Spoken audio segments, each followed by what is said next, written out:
Majority of the questions आपको उस sample paper से देखने को मिलते हैं। तो इन दोनों को तो तुम बिल्कुल भी मिस मत करना, क्योंकि ये दोनों तुम्हारे लिए एक बहुत बड़ा ब्रह्मास्त्र होने वाले हैं। दोस्तों 5 बातें मेरी मानो, बड़ी इंपॉर्टेंट बातें तुम्हारे लिए लेकर आया हूं। टीचर तुम्हारा पेपर देखता है, जो तुमने लिखा है उसमें तुम्हारे अच्छे नंबर आ रहे हैं तो टीचर इंप्रेस होता है। उससे पहले एक बताऊंगा आपको टॉप सीक्रेट।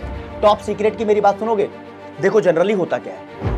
हेलो गाइस, मैं आपका भाई दोस्त educator of economics love Kaushik स्वागत करता हूं आपका कॉमर्स वाला में। और मेरे को यह पता है कि 12th क्लास के बच्चों के सर पे तांडव कर रहा है प्री बोर्ड का डर। उनको लगता है कि यार प्री बोर्ड मेरे अच्छे नहीं गए ना तो बोर्ड में मेरे नंबर नहीं आएंगे अच्छे, क्योंकि प्री बोर्ड ही वो पैरामीटर है जिसके अंदर बच्चा एक बार देख लेता है कि हाँ यार मैं कहां पर स्टैंड करता हूं, मेरी तैयारी कितनी हुई है, मैं कितना पानी के अंदर हूं। लेकिन दोस्तों क्या इसका कोई सॉल्यूशन है? मैं आपको क्या ऐसी कोई बात बता सकता हूं जिससे आप बहुत कुछ अच्छा कर सकते हो प्री बोर्ड में? Even in the board examination आप अपने डिजायर्ड रिजल्ट्स को हासिल कर सकते हो। बस आपको थोड़ा सा संयम रखने की जरूरत है। उससे पहले एक बताऊंगा आपको टॉप सीक्रेट। टॉप सीक्रेट की मेरी बात सुनोगे? देखो जनरली होता क्या है, जितने भी स्कूल्स है ना, बहुत सारे स्कूल ऐसे होते हैं दोस्त जहां पर प्री बोर्ड के एग्जामिनेशन में जो क्वेश्चन पूछे जाते हैं वो ज्यादातर वो क्वेश्चन होते हैं जो लास्ट ईयर के प्री बोर्ड में पूछे गए थे। क्यों?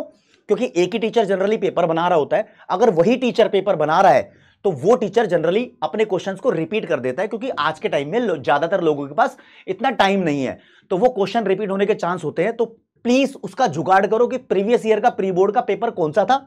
दूसरे नंबर पे प्री बोर्ड के अंदर क्वेश्चन पूछे जाते हैं जो इस बार का लेटेस्ट बोर्ड का सैंपल पेपर आया होता है। अब जैसे मान लो सीबीएसई का सैंपल पेपर आया हुआ है, वो हमने सॉल्व भी करा दिया है अपने यूट्यूब चैनल पे।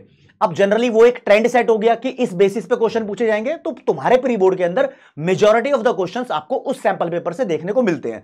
तो इन दोनों को तो तुम बिल्कुल भी मिस मत करना, क्योंकि ये दोनों तुम्हारे लिए एक बहुत बड़ा ब्रह्मास्त्र होने वाले हैं। राइट? अब मेरे को यहां पर 2 तरीके के स्टूडेंट दिखाई देते हैं।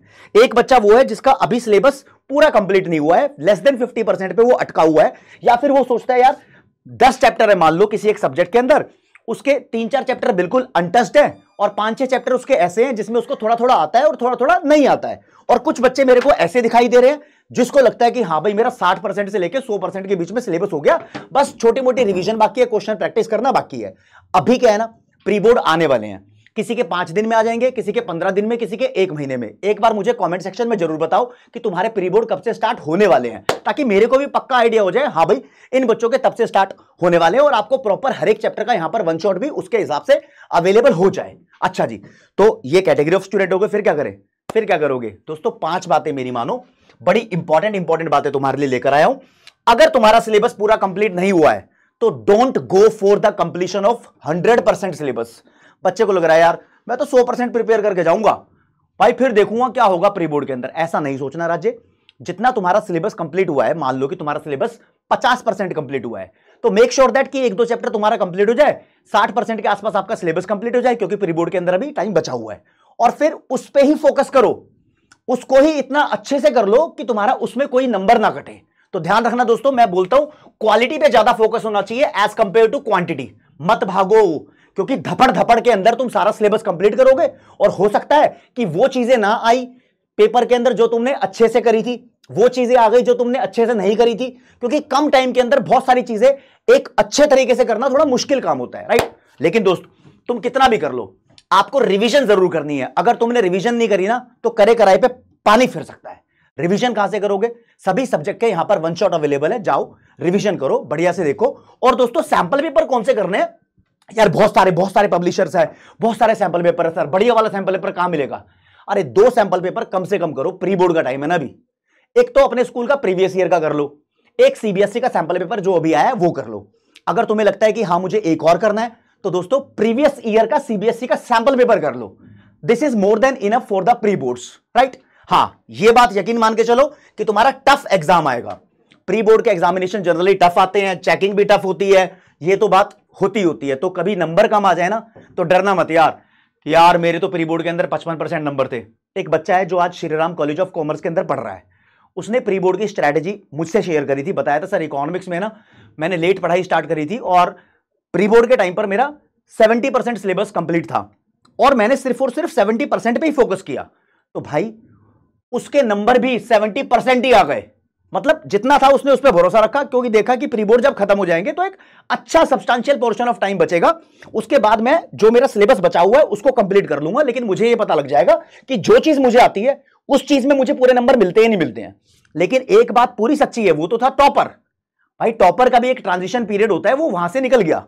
लेकिन दोस्तों स्कूल के अंदर जनरली ये देखने को मिलता है कि प्री बोर्ड के अंदर चेकिंग थोड़ी डिफिकल्ट होती है। हो सकता है कि अगर आपने 60 नंबर का पेपर अटेम्प्ट किया हो 80 में से, हो सकता है 60 के 60 का सही किया हो, टीचर आपको 50 नंबर दे रहा है, 55 नंबर, 40 नंबर दे रहा है, तो उस बात से डरना नहीं है। ये बात पहले से दिमाग के अंदर बिठा के रखनी है कि हाँ भाई होने क्या वाला है। और हाँ, लर्निंग मिलेगी प्री बोर्ड से, वो लर्निंग होगी द टाइम मैनेजमेंट। मतलब तुम हर एक पेपर का प्री बोर्ड दोगे, स्किप मत कर देना, पहले बता रहा हूं, चाहे कुछ भी हो जाए। पेपर में बैठने से यह पता चल जाता है कि हाँ भाई मेरे को 3 घंटे किस तरीके से बिताने हैं, पहले मेरे को कौन सा सेक्शन अटेंड करना है, और क्या मैं 3 घंटे के अंदर उतना पेपर सॉल्व कर पा रहा हूं क्या जितना मुझे करना चाहिए। फॉर एग्जांपल मान लो मेरे को भाई 60 मार्क्स का पेपर आता है, तो 60 मार्क्स के लिए मेरे को कितना टाइम चाहिए और कितना मैं कर पा रहा हूं।